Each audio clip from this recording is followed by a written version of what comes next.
In PC Building Simulator 2, we take water cooling to a whole new level. We've got our new water cooling bench here, and of course we can water cool graphics cards, but not only that, we can actually also water cool motherboards and memory. And let's go ahead and check out and see exactly how that process works. So jump into motherboards, pick your favorite motherboard, and then you have the option to actually do some water cooling on it. I'm going to grab the MSI Meg X570 Ace just to get started here. It's going to ask us, would we like to install a water block on the CPU only or the CPU and VRM? If we do CPU only, this is going to be a lot like it was in PC Building Simulator 1, except that we're going to do it here on a bench, which is more realistic to how you do this in real life. So we'll grab our favorite CPU, probably something that actually, deserves to be water cooled. How about a 5900X? Get that installed and get our CPU secured. Then we can apply our thermal paste.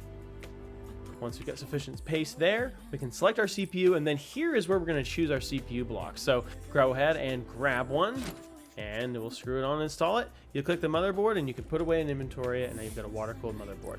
Now, to show how the other process works, we can grab another motherboard again, and instead of doing just CPU, we're going to do CPU and VRM.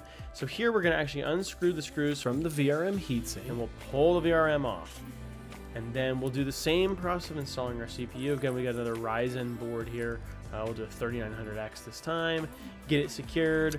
We'll do our thermal paste. And then select the CPU. And then we'll have our full water block that covers the CPU and the VRM installed.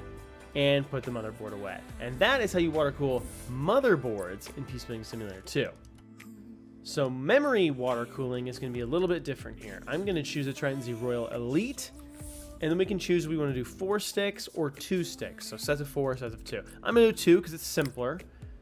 So go ahead and put our RAM in our RAM buddy here, and then we're going to actually pull off the heat spreaders to reveal our memory chips with their thermal pads. And then just like we do with GPUs, we're going to go ahead, go through, and click to remove all of our stock thermal pads. And then once that's done, we can grab our Thermal Grizzly and install our nice Thermal Grizzly heat pads. Put those back on.